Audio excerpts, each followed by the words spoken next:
What is Saddhamma? Section I. The functions of Saddhamma. 1. To cleanse the mind of its impurities. 2.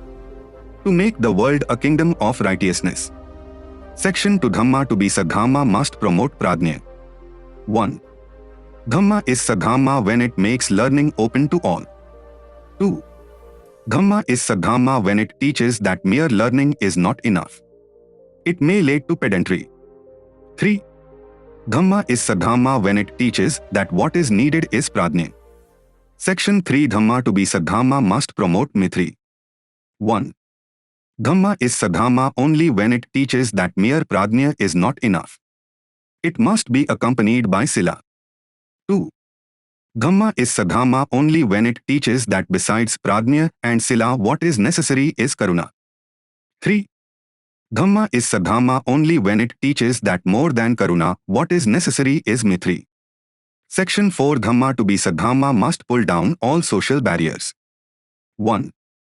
Dhamma. To be Saddhamma must break down barriers between man and man. 2. Dhamma. To be Saddhamma must teach that worth and not birth is the measure of man. 3. Dhamma. To be Saddhamma must promote equality between man and man.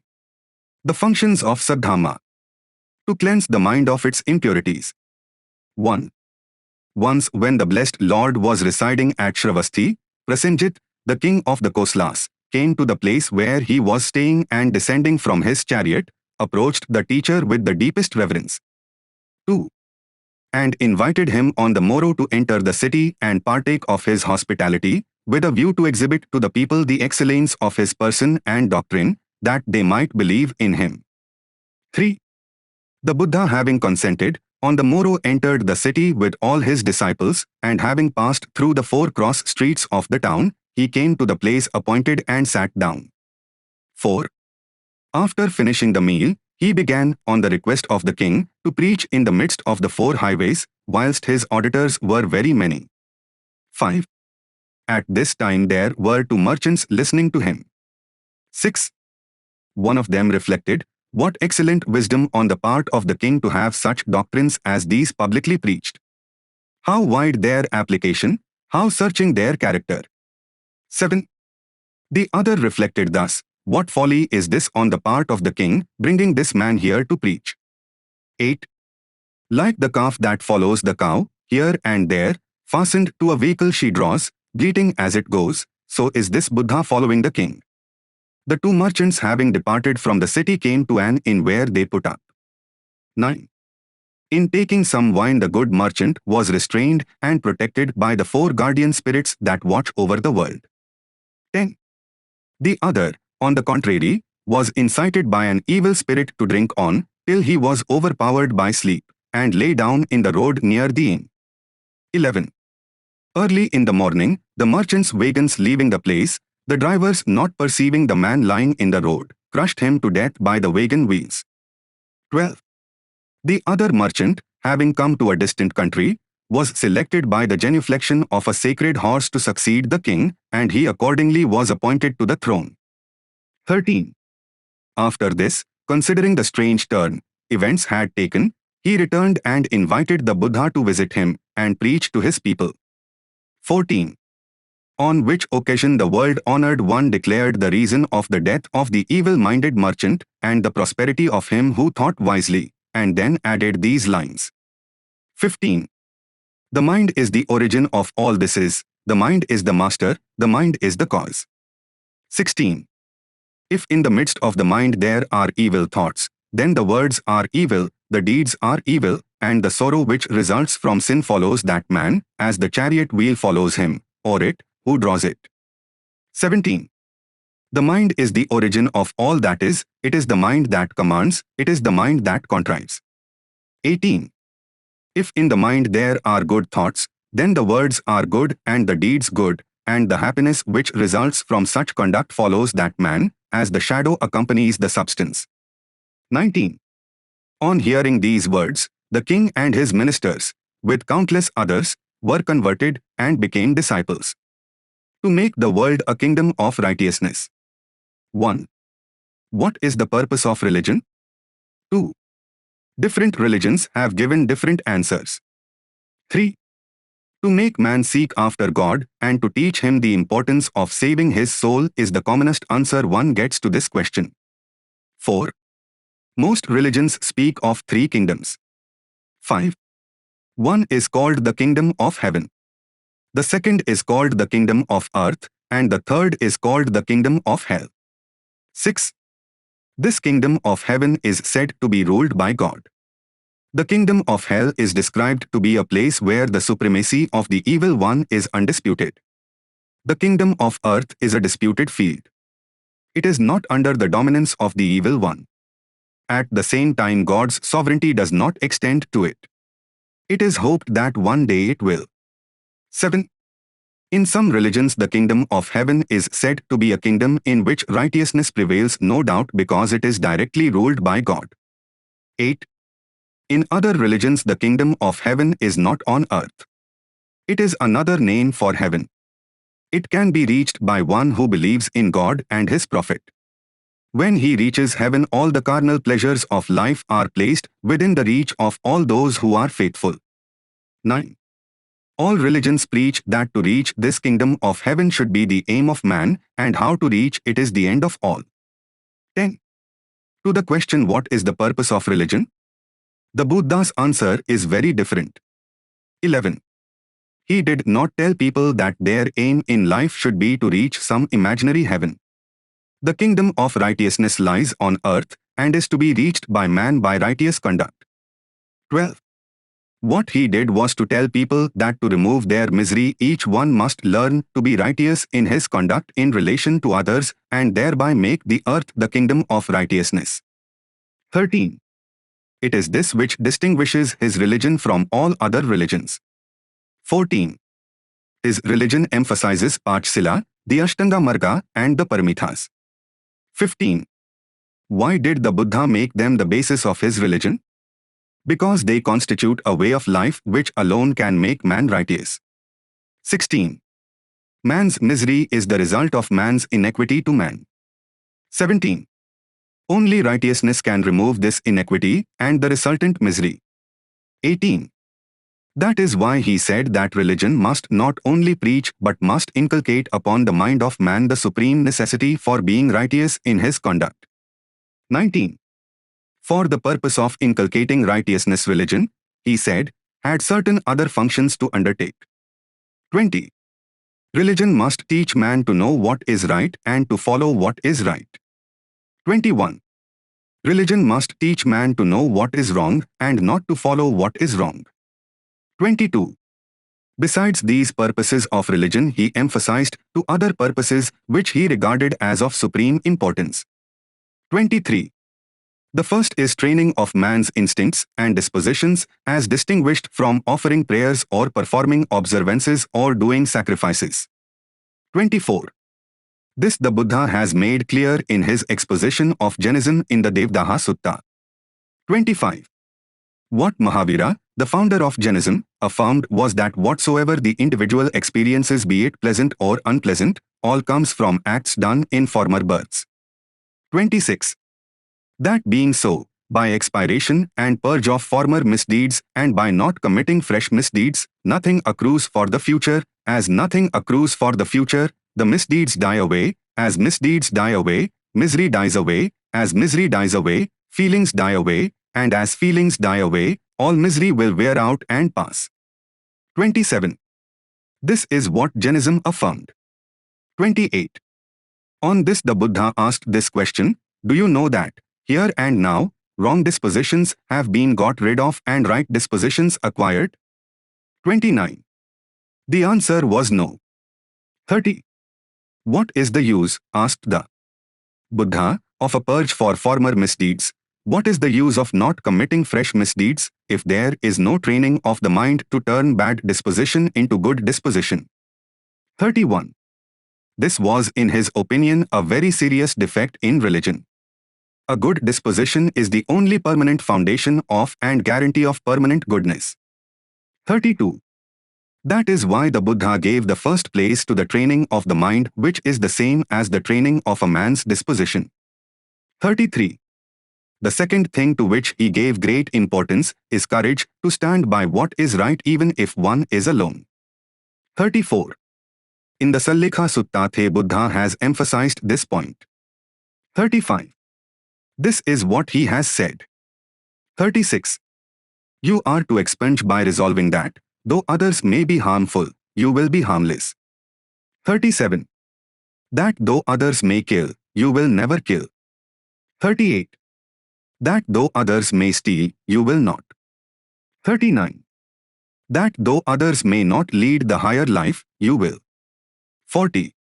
That though others may lie, produce, denounce, or prattle, you will not. 41. That though others may be covetous, you will covet not. 42. That though others may be malignant, you will not be malignant. 43. That though others may be given over to wrong views, wrong aims, wrong speech, wrong actions, and wrong concentration, you must follow the Noble Eightfold Path in right outlook, right aims, right speech, right actions, right mode of livelihood, right effort, right mindfulness, and right concentration. 44. That though others are wrong about the truth and wrong about deliverance, you will be right about truth and right about deliverance. 45. That though others may be possessed by sloth and torpor, you will free yourselves therefrom. 46. That though others may be puffed up, you will be humble-minded. 47. That though others may be perplexed by doubts, you will be free from them. 48. That though others may harbor wrath, malevolence, envy, jealousy, niggardliness, avarice, hypocrisy, deceit, imperviseness, arrogance, forwardness, association with bad friends, slackness, unbelief, shamelessness, unscrupulousness, lack of instruction, inertness, bewilderment, and unwisdom, you will be the reverse of all these things. 49. That though others may clutch at and hug the temporal nor lose their hold thereon, you will clutch and hug the things that are not temporal, and will ensue renunciation. 50. I say it is the development of the will which is so efficacious for right states of consciousness, not to speak of act and speech. And therefore, Kunda, there must be developed the will to all the foregoing resolves I have detailed. 51. Such is the purpose of religion as conceived by the Buddha. Section 2. Dhamma to be Saddhamma must promote Pradnya. Dhamma is Saddhamma when it makes learning open to all. 1. The Brahminic doctrine was that acquisition of knowledge cannot be thrown open to all. It must necessarily be limited to a few. 2.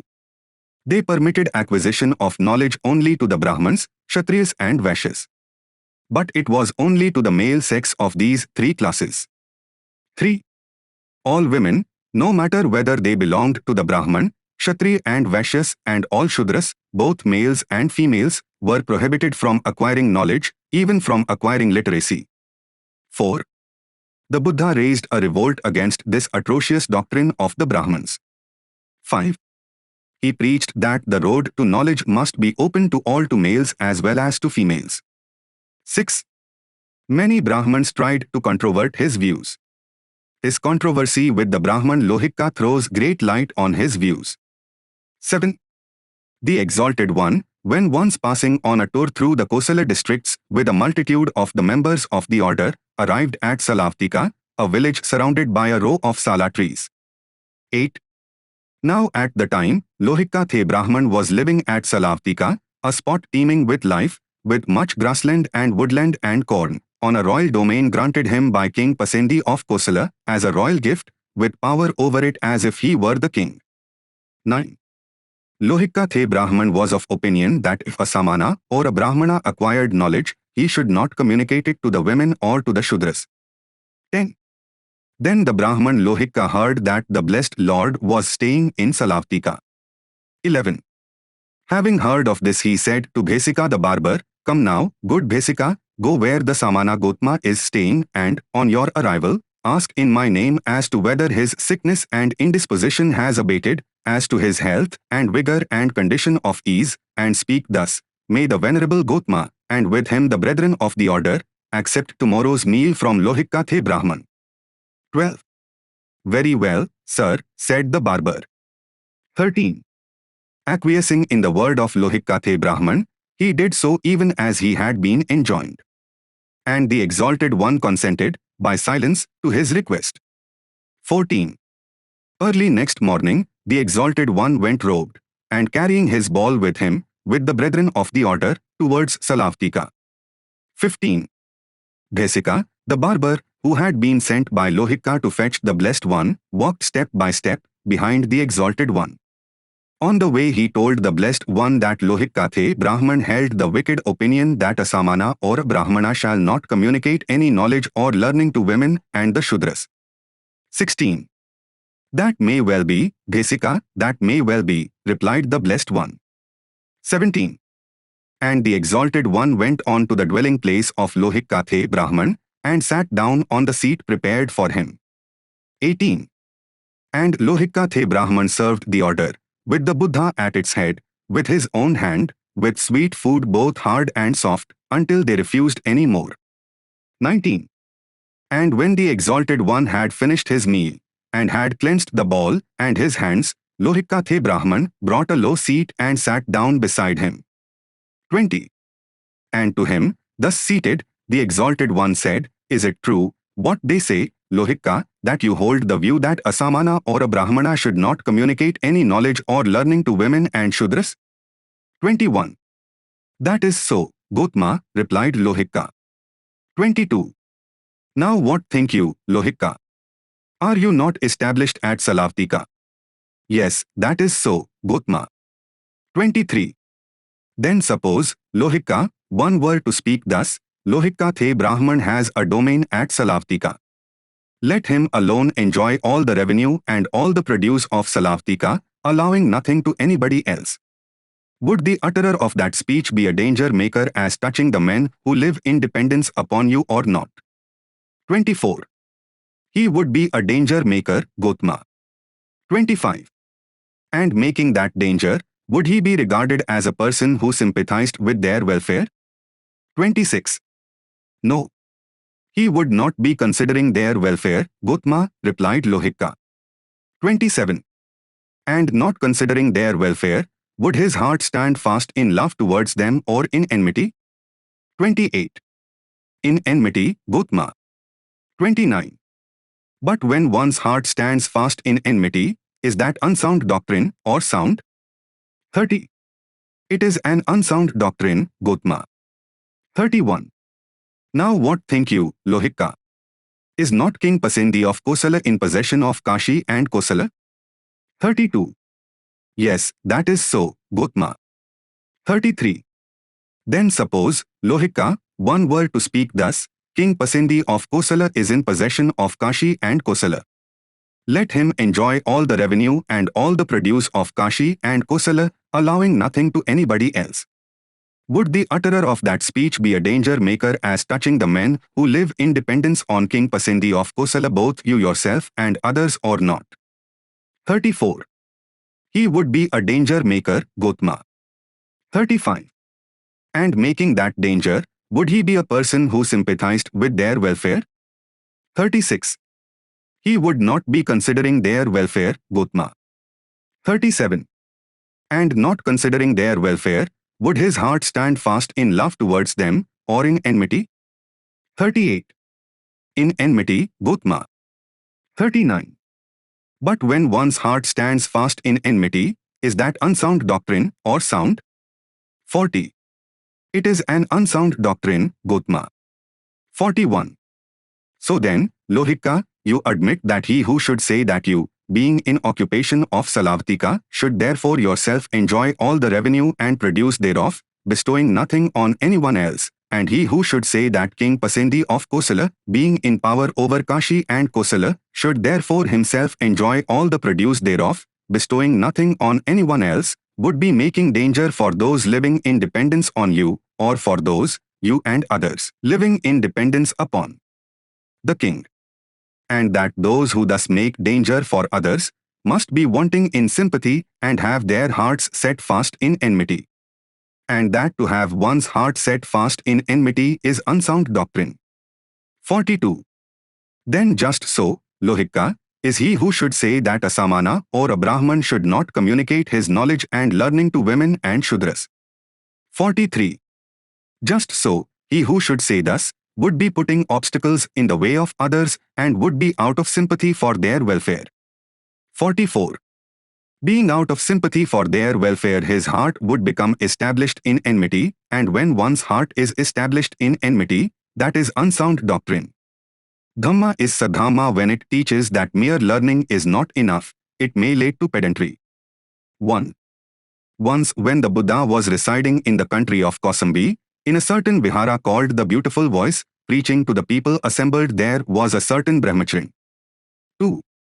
The brahmacharin felt that he was unrivaled for knowledge of scriptures and being unable to find anyone equal to himself in argument, was accustomed to carry, wherever he went, a lighted torch in his hand.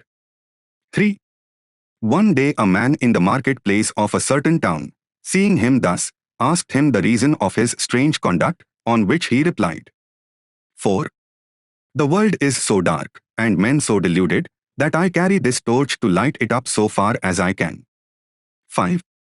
Seeing this, the Buddha forthwith called out to the brahmacharin, What ho there? What are you about with that torch? 6. The brahmacharin replied, All men are so wrapped in ignorance and gloom, that I carry this torch to illumine them. 7. Then the blessed Lord asked him again, And are you so learned as to be acquainted with the 4 treatises, Vidyas, which occur in the midst of the sacred books, to wit, the treatise on literature Sabdavidya, the treatise on the heavenly bodies and their paths, the treatise on government, and the treatise on military art? 8. On the brahmacharin being forced to confess he was unacquainted with these things, he flung away his torch, and the Buddha added these words. 9. If any man, whether he be learned or not, considers himself so great as to despise other men, he is like a blind man holding a candle. Blind himself, he illumines others. Dhamma is sadhamma when it teaches that what is needed is pradnya. 1. The Brahmins regarded vidya, knowledge, learning, as in itself a thing of value. A man of mere learning and knowledge was to them an object of veneration irrespective of the question whether or not he was a man of virtue. 2. Indeed, they said that a king is honored in his own country, but a man of learning is honored all over the world, suggesting thereby that a man of learning is greater than the king. 3. The Buddha made a distinction between vidya and pradnya, i.e., between knowledge and insight. 4. It may be said that the Brahmins also made a distinction between pradnya and vidya. 5. That may be true.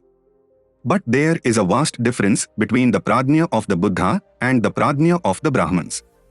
6. This distinction has been well brought out by the Buddha in his sermon reported in Anguttara Nikaya. 7. On a certain occasion the Exalted One was staying near Rajagraha, in the bamboo grove at the squirrels' feeding ground. 8. Now on that occasion Vasakrathe Brahman, a great official of Magadh, came to visit the Exalted One, and on coming to him greeted him courteously, and after exchange of greetings and courtesies sat down at one side. As he sat thus Vasakrathe Brahman said this to the Exalted One. 9. Master Gautama, we Brahmins proclaim a man, if he possesses 4 qualities, as one of great wisdom, as a great man. What are the 4 qualities? 10. Herein, Master Gautama, he is learned. Of whatsoever he hears he understands the meaning as soon as it is uttered, saying, This is the meaning of that saying. Moreover, he has a good memory. He can remember and recall a thing done long ago, and said long ago. 11. Again, in all the business of a householder he is skilled and diligent, and therein he is resourceful and capable of investigating what is proper to be done, what should be arranged. 12. Now, Master Gautama, if a man possesses these qualities, we proclaim him as one of great wisdom, as a great man. If the worthy Gautama thinks me worthy of commendation herein, let him commend me. On the contrary, if he thinks me blameworthy, let him blame me therefore. 13. Well, Brahman, I neither commend you nor blame you herein. I myself proclaim a man to be one of great wisdom, if he possesses the following 4 qualities which are quite different from those mentioned by you. 14. Herein, Brahman, we have a man given to the welfare of many folk, to the happiness of many folk. By him are many folk established in the Aryan method, to wit, in what is of a lovely nature, in what is of a profitable nature. 15. To whatsoever train of thought he wishes to apply himself, to that train of thought he applies himself, to whatever train of thought he desires not to apply himself, to that train of thought he applies not himself. 16. Whatever intention he wishes to intend, he does so or not if he so wishes. Thus is he master of the mind in the ways of thought. 17. Also he is one who attains at will, without difficulty, and without trouble the four musings which belong to the higher thought, which even in this very life are blissful to abide in. 18. Also by destruction of the asavas, fetters, in this very life thoroughly comprehending it by himself, he realizes the heart's release, the release by wisdom, and attaining it abides therein. 19. No Brahman, I neither commend nor blame you herein, but I myself proclaim a man possessed of these four different qualities to be one of great wisdom, to be a great man. 20. It is wonderful, Master Gautama. It is marvelous, Master Gautama, how well this has been said by the worthy Gautama. 21. I myself do hold the worthy Gautama to be possessed of these same four qualities. Indeed, the worthy Gautama is given to the welfare of many folk, to the happiness of many folk. By him are many folk established in the Aryan method, to wit, in what is of a lovely nature, in what is of a profitable nature. 22. Indeed, the worthy Gautama, to whatever train of thought he wishes to apply himself, to that train of thought applies himself. Surely the worthy Gautama is master of the mind in the ways of thought.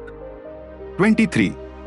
Surely the worthy Gautama is one who attains at will the four musings. Surely the worthy Gautama by destruction of the asavas realizes the heart's release, the release by wisdom, and attaining it abides therein. 24. Herein is stated in the clearest terms the difference between Pradnya according to the Buddha and Pradnya according to the Brahmans. 25. Herein is set out his case why the Buddha regarded Pradnya as more important than Vidya. Section 3. Dhamma to be Sadhamma must promote Mithri. Dhamma is Sadhamma only when it teaches that mere Pradnya is not enough, it must be accompanied by Sila. 1. Pradnya is necessary, but Sila is more necessary. Pradnya without Sila is dangerous. 2. Mere Pradnya is dangerous. 3. Pradnya is like a sword in the hand of a man. 4. In the hand of a man with Sila, it may be used for saving a man with danger. 5. But in the hand of a man without Sila, it may be used for murder. 6. That is why Sila is more important than Pradnya. 7. Pradnya is Vichar Dhamma or thinking aright. Sila is Achar Dhamma, acting aright. 8. The Buddha prescribed 5 basic principles regarding Sila. 9. 1 relating to taking life. 10. 2nd relating to stealing. 11. 3rd relating to sexual immorality. 12. 4th relating to telling a lie. 13. 5th relating to drink. 14. On each of these the blessed Lord directed the people not to kill, not to steal, nor to tell a lie, nor to indulge in sex immorality and not to indulge in drinking. 15. The reason why the Buddha gave greater importance to Sila than to knowledge is obvious. 16. The use of knowledge depends upon a man's Sila. Apart from Sila, knowledge has no value. This is what he said. 17.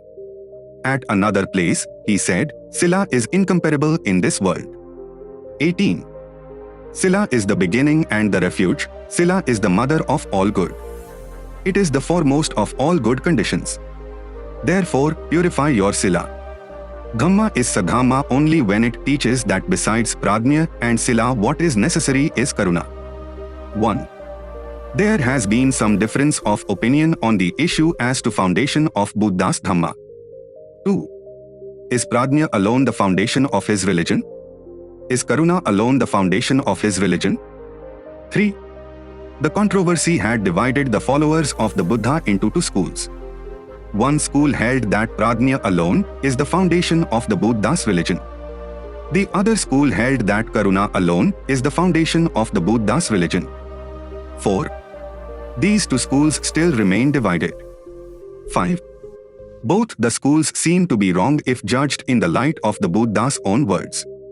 6. There is no difference of opinion that Prajna is one of the two pillars of the Buddha's religion. 7.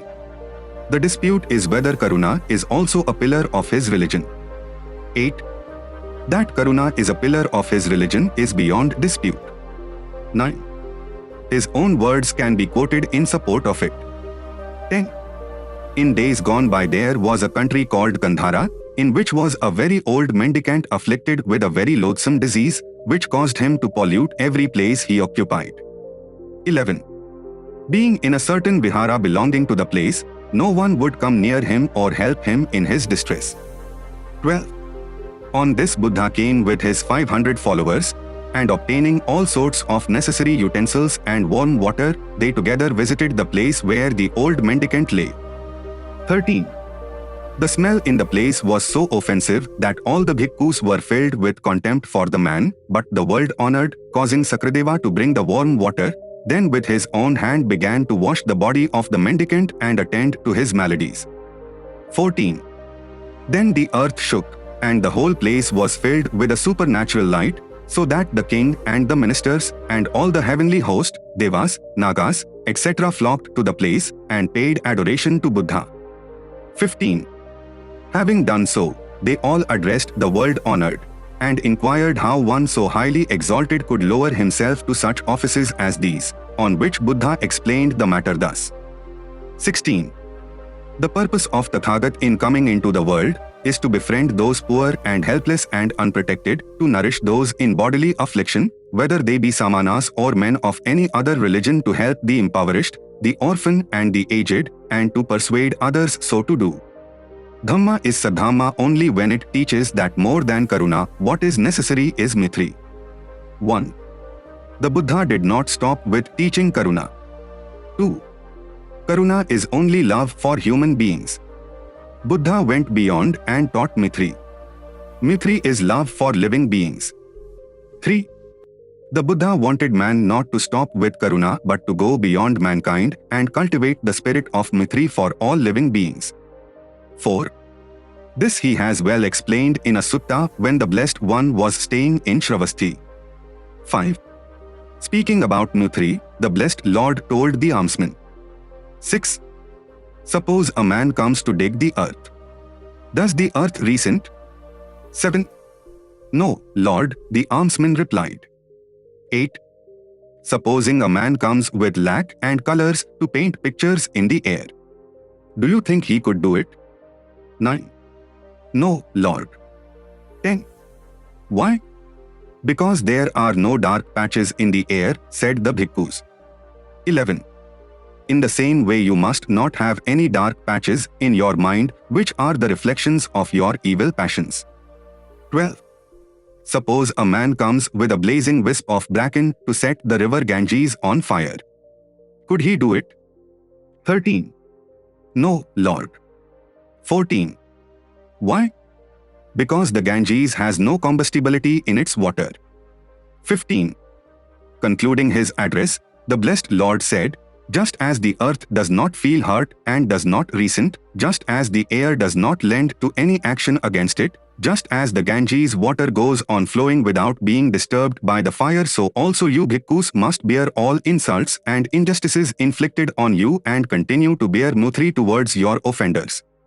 16. So almsman, Mithri must flow and flow forever. Let it be your sacred obligation to keep your mind as firm as the earth, as clean as the air and as deep as the Ganges. If you do so, your Mithri will not be easily disturbed by an act however unpleasant. For all who do injury will soon be tired out. 17. Let the ambit of your Mithri be as boundless as the world, and let your thought be vast and beyond measure, in which no hatred is thought of. 18. According to my Dhamma, it is not enough to practice Karuna. It is necessary to practice Mithri. 19. In the course of the sermon, the Blessed Lord told a story to the almsman which is worth remembering. 20. Once upon a time there lived in Shravasti a lady named Videshika, who was reputed gentle and meek and mild. She had a maid servant named Darki, a bright girl, an early riser and a good worker. I wonder, thought Darki, whether my mistress, who is so well spoken of, has really got a temper of her own which she does not show, or whether she has got no temper at all. Or do I do my work so well that though she has got a temper, she does not show it? I will try her. 21. So next morning she got up late. Darki, Darki, cried the mistress. Yes, madam, answered the girl. Why did you get up so late? Oh, that's nothing, madam.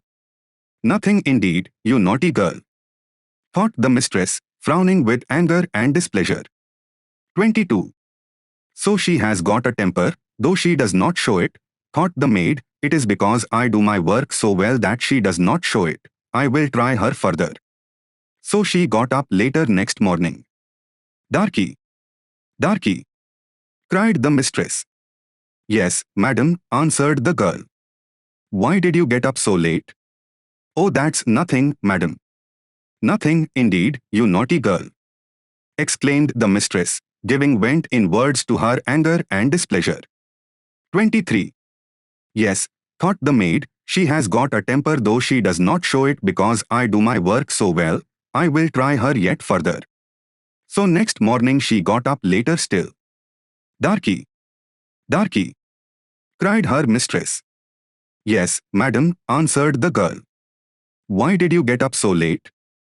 Oh, that's nothing, madam. 24. Nothing indeed, you naughty girl, to get up so late, exclaimed the mistress, and in her anger and displeasure she picked up the linchpin and struck the girl on the head with it, drawing blood. 25. With her broken head streaming with blood, Darki roused the neighborhood with shrieks, See, lady, what the gentle one has done. See, lady, what the meek one has done.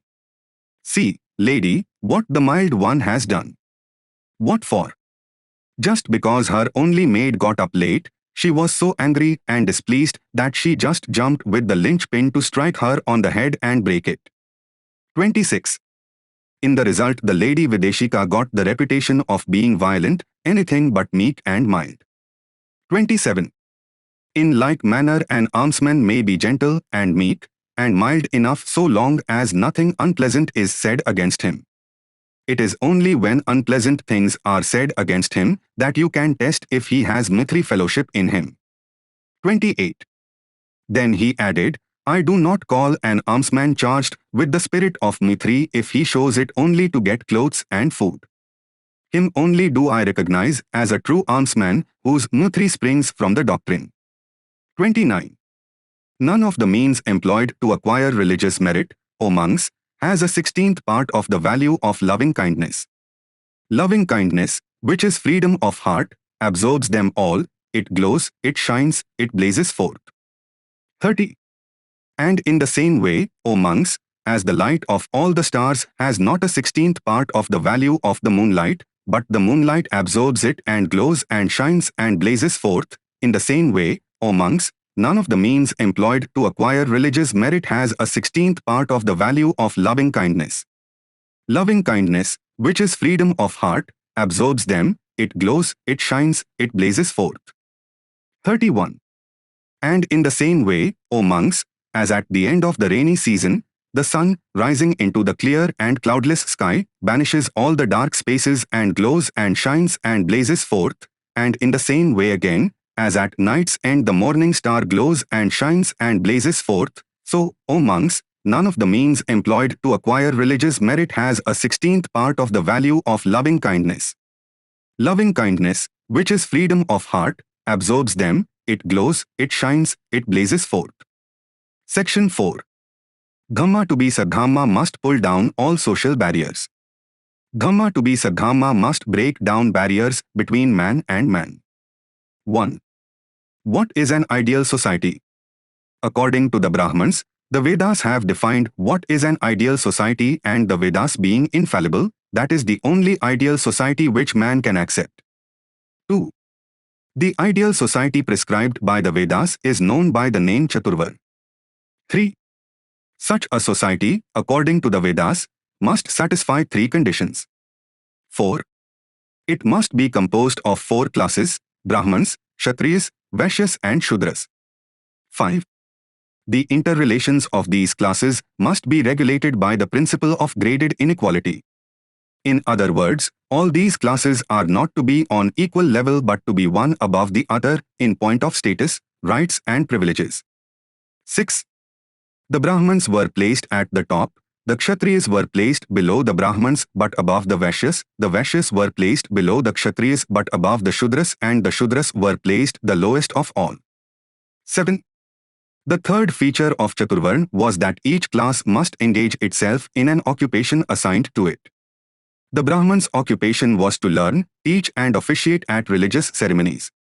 The Kshatriya's occupation was to bear arms and to fight. The occupation of the Vaishyas was trade and business. The Shudra's occupation was to do menial service for all the 3 superior classes. 8. No class is to transgress and trench upon the occupation of the other classes. 9. This theory of an ideal society was upheld by the Brahmans and preached to the people. 10. The soul of this theory, it is obvious, is inequality. This social inequality is not the result of historical growth. Inequality is the official doctrine of Brahmanism. 11. The Buddha opposed it root and branch. 12. He was the strongest opponent of caste and the earliest and staunchest upholder of equality. 13. There is no argument in favor of caste and inequality which he did not refute. 14. There were many Brahmins who challenged Buddha on this issue, but he silenced them completely. 15. The story is told in the Aslayana Sutta that once the Brahmins persuaded one of them, by name Aslayana, to go to the Buddha and controvert his views against caste and inequality. 16. Aslayana went to the Buddha and placed before him the case in favor of the superiority of the Brahmins. 17. He said, Brahmins maintain, Gautama, that only Brahmins form the superior class, all other classes being inferior, that only Brahmins form the white class, all other classes being black fellows, that purity resides in Brahmins alone and not in non-Brahmins, and that only Brahmins are a Brahma's legitimate sons, born from his mouth, offspring of his, creations of his, and his aids. What does Gautama say hereon? 18. The Buddha's answer simply pulverized Aslayana. 19. The Buddha said, Aslayana, are not the Brahman wives of Brahmins known to have their periods, and to conceive, and to lie and give birth? Notwithstanding this, do Brahmins really maintain all what you have said, though they are themselves born of women like everybody else? 20. Aslayana gave no answer. 21. The Buddha went further and asked Aslayana another question. 22. Suppose, Aslayana, a young noble consorts with a Brahman maiden, what would be the issue? Will it be an animal or human being? 23. Again Aslayana gave no answer. 24. As to the possibility of moral development, is it only a Brahman and not a man of the other 3 classes, who in this country can develop in his heart the love that knows no hate or ill will? 25. No. All 4 classes can do it, replied Aslayana. 26. Aslayana. Have you ever heard, asked the Buddha, that in the Yona and Cambodia countries and in other adjacent countries, there are only 2 classes, namely, masters and slaves, and that a master can become a slave and vice versa? 27. Yes, I have heard so, replied Aslayana. 28. If your Chaturvarna is an ideal society, why is it not universal? 29. On none of these points was Aslayana able to defend his theory of caste and inequality. He was completely silenced. He ended by becoming a disciple of the Buddha. 30. A Brahman by name Vasitha had embraced the religion of the blessed Lord. The Brahmins used to abuse him for his conversion. 31. One day he went to Buddha and disclosed to him what the Brahmins said of him. 32. Then Vasitha said, "The Brahmins, Lord, say thus, only a Brahman is of the best social grade, other grades are low. Only a Brahman is of a clear complexion, other complexions are swarthy. Only Brahmans are of pure breed, not they that are not of the Brahmans. Only Brahmans are genuine children of Brahma, born of his mouth, offspring of Brahma, created by Brahma, heirs of Brahma." 33. As for you, you have renounced the best rank, and have gone over to that low class, to the shaven recluses, to vulgar rich, to them of swarthy skins, to the foot-borne descendants. Such a course is not good, such a course is not proper, even this, that you, having forsaken that upper class, should associate with an inferior class, to wit, with shavelings, fair folks, menials, swarthy of skin, the offspring of our kinsmen's heels. 34. In these terms, Lord, do the Brahmins blame and revile me with characteristic abuse, copious, not at all stinted. 35. Surely, Vasitha, said the Buddha, the Brahmins have quite forgotten the ancient lore when they say so. On the contrary, the wives of Brahmins, like all women of other classes, are seen to be with child, bringing forth and nursing children. And yet it is these very womb-born Brahmins who say that Brahmins are genuine children of Brahma, born from his mouth, his offspring, his creation, and his aids. By this they make a travesty of the nature of Brahma. 36. Once the Brahman Esukari went to the Buddha to argue with him 3 questions. 37. The first question he raised related to the permanent division of occupations. In defense of the system he began by saying, "I have come to ask you a question. The Brahmins say they shall serve nobody because they stand above all. Everyone else is born to serve them." 38. Service, Gautama, is divided into 4: service of Brahman, service of noble, service of a middle-class man, or by a peasant, while a peasant may be served only by a peasant, for who else could? What does the Reverend Gautama say hereon? 39. The Buddha answered him by asking a question: Is the whole world in accord with Brahmins in their fourfold division of service? Asked the Lord. 40. For myself, I neither assert that all service is to be rendered nor that all service is to be refused. If the service makes a man bad and not good, it should not be rendered, but if it makes him better and not bad, then it should be rendered. 41. This is the guiding consideration which should decide the conduct alike of nobles, of Brahmins, of middle-class men and of peasants. Each individual should refuse service which makes him bad and should accept only the service which makes him a better man. 42. The next question raised was by Esukari. Why should ancestry and lineage not have a place in determining the status of a man? 43. To this question the Buddha replied thus: As against pride of ancestry, the station into which a man happens to be born determines only his designation, be it noble or Brahman or middle class or peasant. Even as a fire is called after the material out of which it is kindled, and may thus be called either a wood fire, or a chip fire, or a bracken fire, or a cowden fire, just in the same way the noble, transcendent doctrine, Ayavar, is the source of true wealth for every man, birth merely determining his designation in one of the 4 classes. 44. Lineage does not enter into a man's being either good or bad, nor do good looks or wealth. For, you will find a man of noble birth who is a murderer, a thief, a fornicator, a liar, a slanderer, a man of bitter tongue, a tattler, a covetous person, a man of rancor or of wrong views, and therefore I assert that noble birth does not make a good man. Or again you will find a man of noble birth who is innocent of all these vices, and, therefore, I assert that it is not lineage which makes a man bad. 45. The third question which Esukari raised was with regard to the ways of earning a living assigned to each class. 46. The Brahman Esukari said to the Lord, Brahmans give a 4-fold assignment of income, from alms, for Brahmans, from his bow and arrows, for the noble, from ploughing and tending cattle, for the middle-class man, and for the peasant, by the carriage of crops on the pole slung over his shoulder. If any one of these deserts his vocation for something else, he does what he should not do, not less than a guardian who appropriates what is not his. What does the Reverend Gautama say on this? 47. Is the whole world in accord with this Brahman classification? Asked the Lord. 48. No, replied Esukari. 49. To Vasitha he said, what is important is high ideals and not noble birth. 50. No caste, no inequality, no superiority, no inferiority, all are equal. This is what he stood for. 51. Identify yourself with others. As they, so I. As I, so they, so said the Buddha. Dhamma to be Sadhamma must teach that worth and not birth is the measure of man. 1. The theory of Chaturvarna preached by the Brahmins was based on birth. 2. One is a Brahman because he is born of Brahman parents.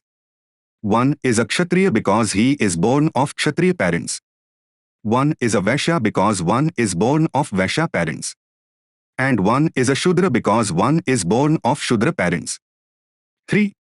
The worth of a man according to the Brahmins was based on birth and on nothing else. 4. This theory was as repulsive to the Buddha as was the theory of Chaturvarna. 5. His doctrine was just the opposite of the doctrine of the Brahmins. It was his doctrine that worth and not birth was the measure of man. 6. The occasion on which the Buddha propounded his doctrine has its own peculiar interest. 7. Once the Blessed One was staying in Anathapindika's ashram. One day in the forenoon he took his begging bowl and entered Shravasti for alms. 8. At that time a sacrificial fire was burning and an offering was prepared. Then the Blessed One, going for alms from house to house in Shravasti, approached the house of the Brahman Agyika. 9. The Brahman, seeing the Blessed One coming at a distance, became angry and said, Stay there, O shaveling. There, stay, ye wretched monk. Stay there, ye miserable outcast. 10. When he spoke thus, the Blessed One addressed him as follows, Do you know, O Brahman, who an outcast is, or the things that make a person an outcast? 11. No, Gautama, I do not know who an outcast is. Nor indeed do I know what things make a man an outcast. 12. The Lord pleaded that nothing would be lost in knowing who is an outcast. Now that you insist on my knowing it, the Brahman Agyika said, Well, go on and explain. 13. The Brahman having responded, the Blessed One spake as follows. 14. The man who is irritable, rancorous, vicious, detractive, perverted in views, and deceitful, know ye that he is an outcast. 15. Whosoever in this world harms living beings once born or twice born, in whom there is no compassion for living beings, know ye that he is an outcast. 16. Whosoever destroys and besieges villages and hamlets, and is known as an oppressor, know ye that he is an outcast. 17. Whether in the village or in the forest, whosoever appropriates by theft what belongs to others, or what is not given, know ye that he is an outcast. 18. Whosoever, having really taken a debt, flees, when pressed, saying, There is no debt to you, know ye that he is an outcast. 19. Whosoever, desiring some trifle, kills a man going alone on the road, and pillages him, know ye that he is an outcast. 20. Whosoever for his own sake, or for the sake of others, or for the sake of wealth, utters lies when asked as a witness, know ye that he is an outcast. 21. Whosoever by force or with consent is seen transgressing with the wives of relatives or friends, know ye that he is an outcast. 22. Whosoever, being rich, does not support aged mother and father who have passed their youth, know ye that he is an outcast. 23. Whosoever, when questioned about what is good, counsels what is wrong and teaches in a concealing way, know ye that he is an outcast. 24. No one is an outcast by birth, and no one is a Brahman by birth. 25. Agyika, on hearing this, felt greatly ashamed for the abuse he had hurled against the blessed Lord. Dhamma to be Sadhamma must promote equality between man and man. 1. Men are born unequal. 2. Some are robust, others are weaklings. 3. Some have more intelligence, others have less or none. 4. Some have more capacity, others have less. 5. Some are well-to-do, others are poor. 6. All have to enter into what is called the struggle for existence. 7. In the struggle for existence, if inequality be recognized as the rule of the game, the weakest will always go to the wall. 8. Should this rule of inequality be allowed to be the rule of life? 9. Some answer in the affirmative on the ground that it results in the survival of the fittest. 10. The question, however, is the fittest the best from the point of view of society? 11. No one can give a positive answer. 12. It is because of this doubt that religion preaches equality. For equality may help the best to survive even though the best may not be the fittest. 13. What society wants is the best and not the fittest. 14. It is, therefore, the primary reason why religion upholds equality. 15. This was the viewpoint of the Buddha, and it was because of this that he argued that a religion which does not preach equality is not worth having. 16. Can you respect or believe in a religion which recommends actions that bring happiness to oneself by causing sorrow to others, or happiness to others by causing sorrow to oneself, or sorrow to both oneself and others? 17. Is not that a better religion which promotes the happiness of others simultaneously with the happiness of oneself and tolerates no oppression? 18. These were some of the most pertinent questions which he asked the Brahmins who opposed equality. 19.